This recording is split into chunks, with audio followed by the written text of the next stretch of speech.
The Arsenic in the Marmalade, a Miss Marple mystery. Hi there, welcome back to Haunting Vales. Tonight's mystery begins at the breakfast table, a quiet morning, warm toast, and a jar of homemade marmalade passed politely from one hand to another. In a village like St. Mary Mead, such small rituals are part of everyday life, trusted and familiar. But when a sudden illness interrupts that peaceful morning, Miss Marple begins to wonder whether something far more sinister has found its way into the jar.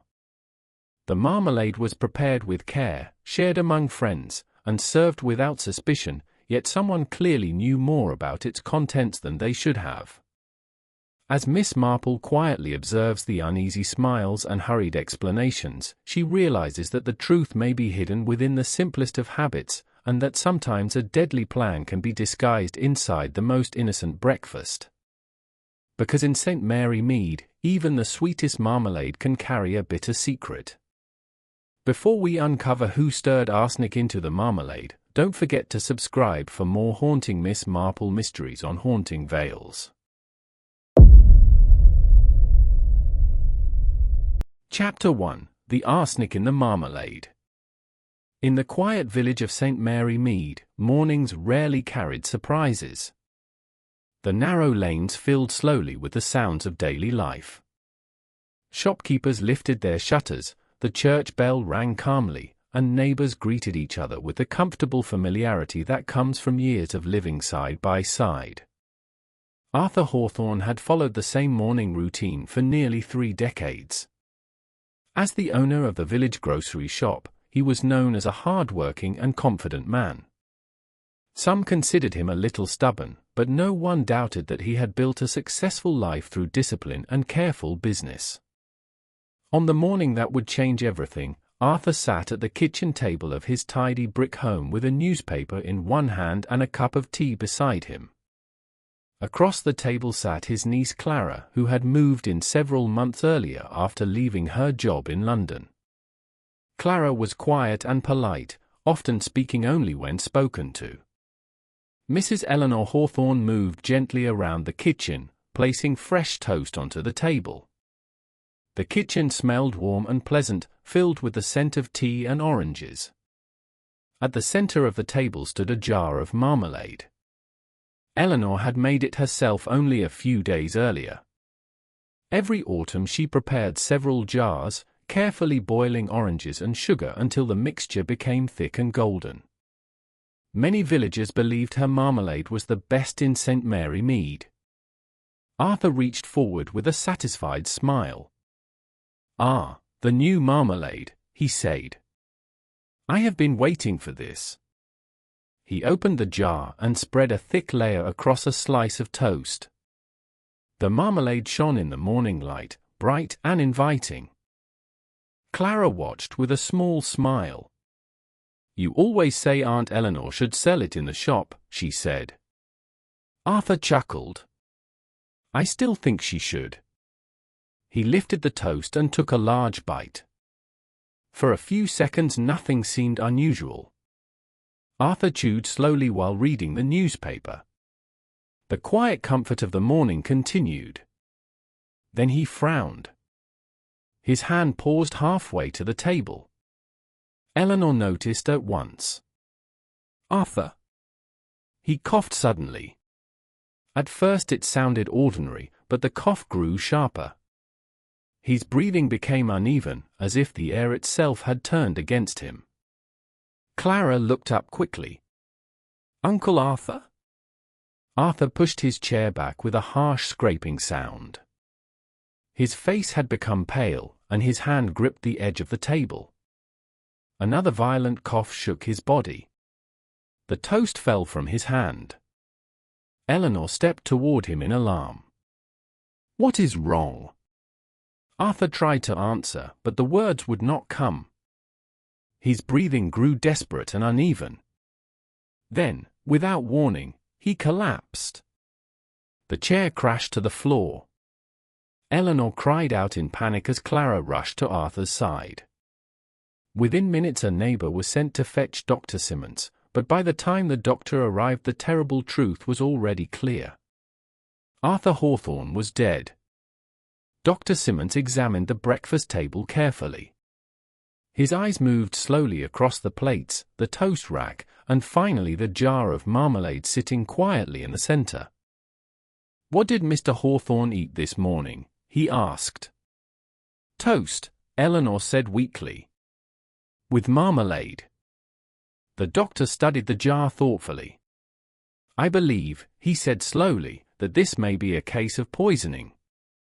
The word struck the room like thunder. Later that afternoon the marmalade was tested. The result shocked the entire village. The marmalade contained arsenic. Arthur Hawthorne had not died by accident. Someone had placed poison inside the jar. Which meant someone in St. Mary Mead had planned a murder. That evening, as the news spread through the quiet streets, Miss Jane Marple sat beside her window knitting calmly. When her friend Mrs. Bantry told her about the poisoned marmalade, Miss Marple listened with thoughtful silence. At last she spoke. "In villages," she said gently, "people often believe they know one another very well." She looked out toward the peaceful lane beyond her garden. "But human nature," she added softly, "is rarely as simple as it appears. Somewhere in St. Mary Mead, someone had chosen to kill. And the truth was hidden inside a simple jar of marmalade." Chapter 2: The Secret Behind the Marmalade.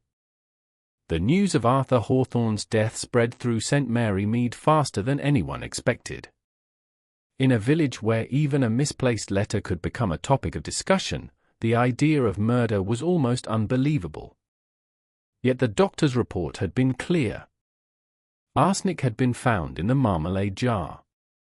The peaceful breakfast table had been turned into the scene of a deliberate crime. Constable Briggs quickly found himself facing a problem that many investigators in small villages encounter. Everyone had something to say, yet very few people knew anything useful. By the next morning, nearly half the village had already formed their own theories about who might be responsible. Some believed the poison must have been placed in the jar by mistake. Others whispered that Arthur Hawthorne had made enemies through his business dealings. A few suggested that the truth might lie inside the Hawthorne household itself. Constable Briggs decided to begin where the poison had been discovered. The Hawthorne kitchen looked almost exactly the same as it had on the morning Arthur died. The table had been cleared, but the quiet heaviness in the room remained. Eleanor Hawthorne sat near the window, her hands folded tightly together. Her eyes were tired from grief and lack of sleep. Clara stood near the cupboard, watching silently as the constable took his seat. "I am sorry to disturb you again," Briggs said gently. "But I need to understand exactly what happened before your husband's death." Eleanor nodded slowly. "Of course. Mrs. Hawthorne," Briggs continued, "when did you first open the jar of marmalade?" Eleanor thought for a moment before answering. "The day before Arthur died. We had it with breakfast that morning as well." Briggs looked up sharply. "You are certain?" "Yes," she said. "Arthur enjoyed it very much. There was nothing wrong with it then."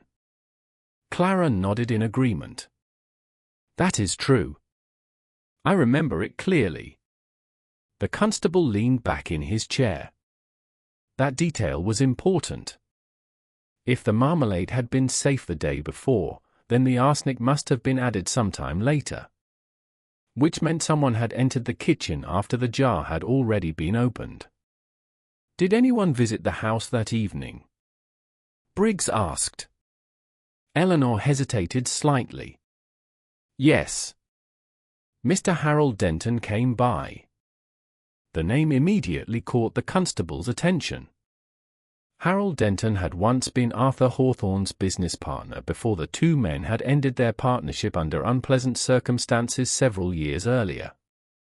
"What did he want?" Briggs asked. Eleanor sighed quietly. "He wanted money." Clara spoke carefully. They argued in the study. Uncle Arthur became very angry.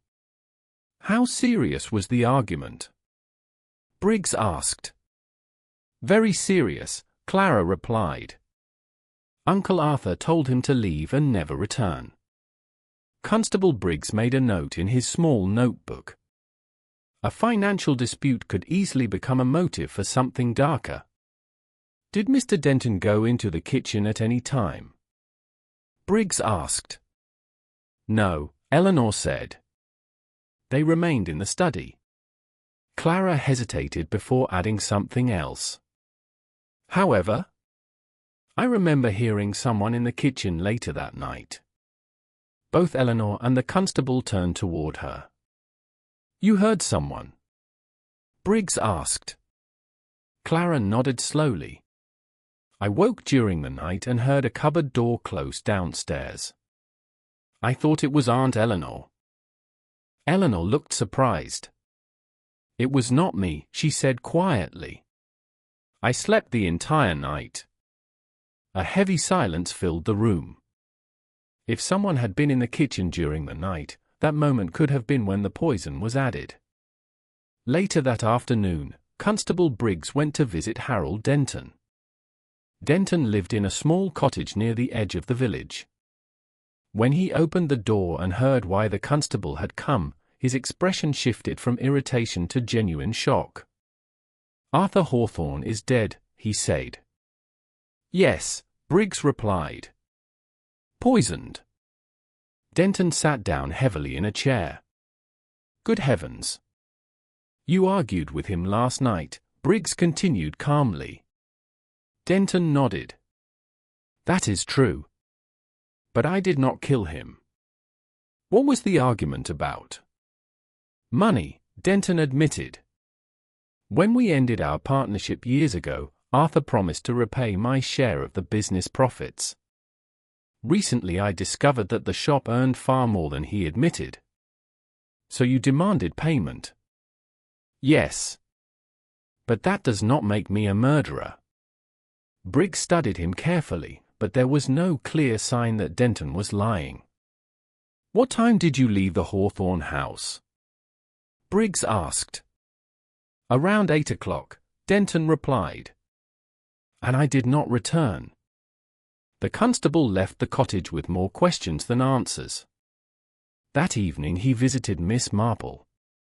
She listened quietly as he explained the entire situation, from the poisoned marmalade to the argument with Harold Denton.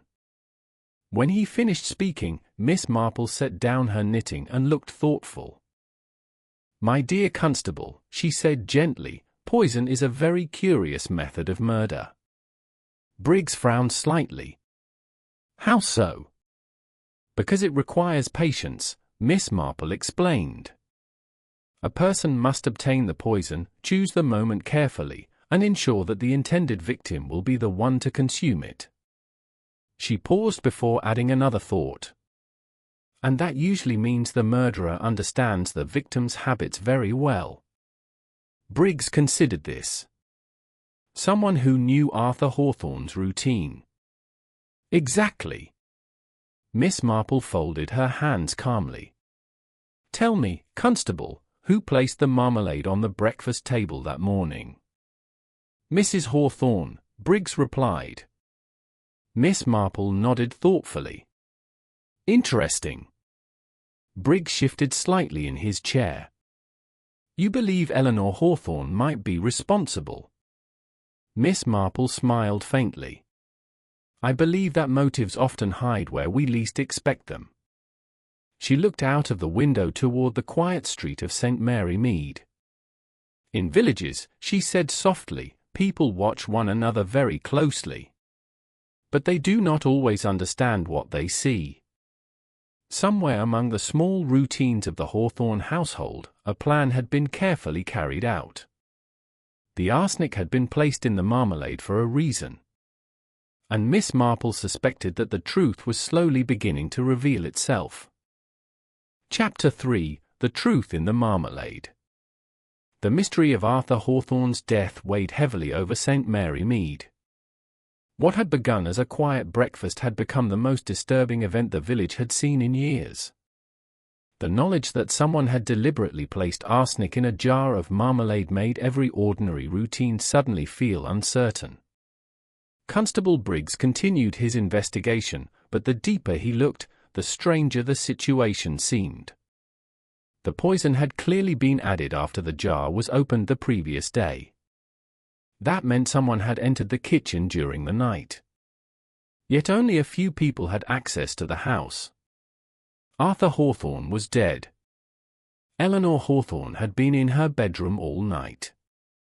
The former partner, Harold Denton, had left the house earlier in the evening after their argument. That left one person who had been inside the house the entire time. Clara Hawthorne. Still, the constable hesitated to accuse her without absolute certainty. Clara appeared frightened and fragile, hardly the image of someone capable of murder. Yet Miss Marple often reminded people that appearances could hide many things. Later that afternoon, Constable Briggs visited Miss Marple once again. She listened carefully as he explained every detail he had discovered. When he finished speaking, Miss Marple sat quietly for a moment, her knitting resting in her lap. "The important question," she said thoughtfully, "is not simply who had access to the marmalade." Briggs looked puzzled. "Then what is the real question?" Miss Marple smiled gently. "We must ask who the poison was meant for." The constable frowned slightly. "Arthur Hawthorne, of course." Miss Marple shook her head slowly. "Not necessarily." She explained her reasoning calmly. The jar of marmalade had been perfectly safe the day before when both Arthur and Eleanor ate from it. Therefore, the arsenic must have been added afterward. But if the poison had been mixed through the entire jar, anyone eating it would have died. Yet only Arthur had been poisoned. "That suggests something very important," Miss Marple continued. "The arsenic was likely placed only on the top layer of the marmalade." Constable Briggs leaned forward as the idea began to make sense. "Meaning the first person to use it would receive the poison." "Exactly," Miss Marple said. "But Arthur was the one who reached for it." "Yes," she replied quietly. "But what if the murderer expected someone else to reach for it first?" The constable stared at her. "You mean Eleanor?" Miss Marple nodded. "In many households, the person preparing breakfast tastes the marmalade or spreads it before serving the others. If Eleanor had done so, she might have been the one poisoned." The realization struck Briggs immediately. If Eleanor had died, a share of the inheritance would have passed to the only other close relative living in the house. Clara. That evening the constable returned to the Hawthorne home. Clara sat alone in the sitting room, looking exhausted and anxious.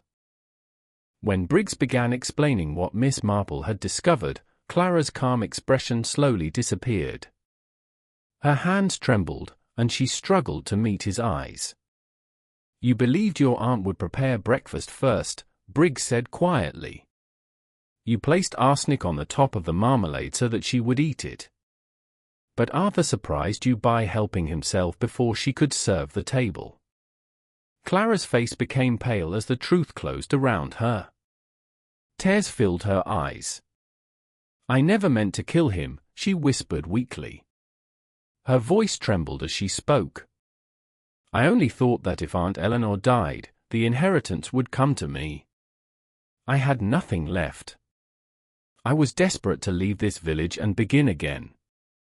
But her plan had gone terribly wrong. Arthur Hawthorne had taken the poisoned marmalade himself, turning her carefully planned crime into a tragic mistake. Constable Briggs arrested Clara that evening. The quiet house that had once seemed so ordinary now held the memory of betrayal and greed. Later that night Miss Marple sat beside her window, watching the calm darkness settle over St. Mary Mead. The village looked peaceful again, but she knew how easily ordinary lives could hide dangerous desires.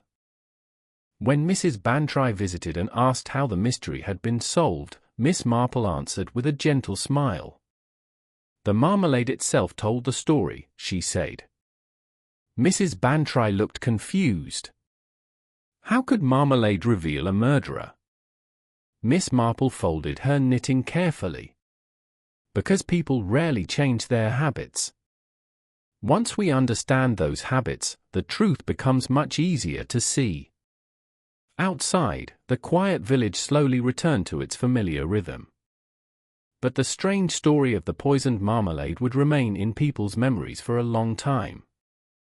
It was a reminder that even the most ordinary things, a breakfast table, a jar of marmalade, a peaceful morning, could hide the darkest intentions.